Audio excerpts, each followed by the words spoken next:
Ever wondered what it would be like to jump on a train moving at nearly the speed of light? Let's dive into this mind-bending thought experiment that reveals the fascinating world of Einstein's special relativity.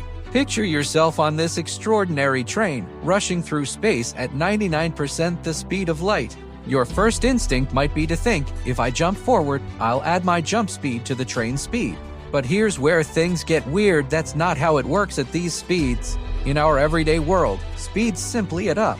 If you're walking at 3 miles per hour on a train going 60 miles per hour, you're moving at 63 miles per hour relative to the ground. But near the speed of light, something bizarre happens. Due to relativistic velocity addition, your jump barely increases the overall speed.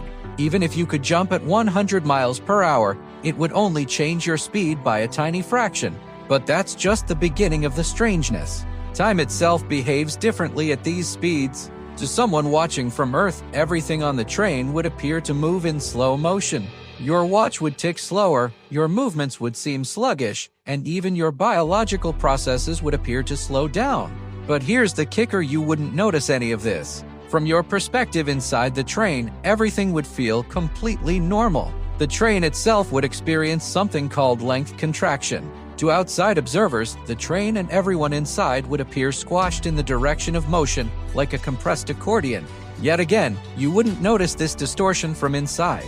The view from your window would be utterly surreal. Light itself would appear to bend and distort. Colors would shift dramatically due to the Doppler effect. Objects ahead would appear bluer, while those behind would shift toward red. The stars and galaxies wouldn't appear where they actually are, thanks to relativistic aberration. Now, before you start planning your ticket purchase, here's the reality check: we could never actually build this train.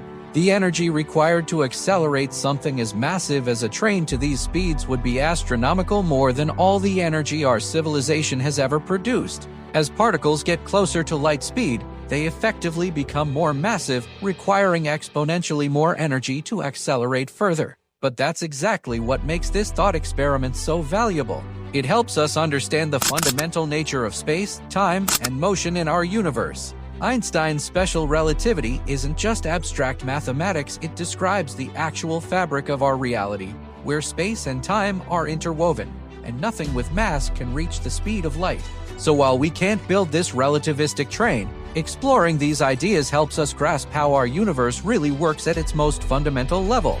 And that's something worth jumping about, even if only in our imagination.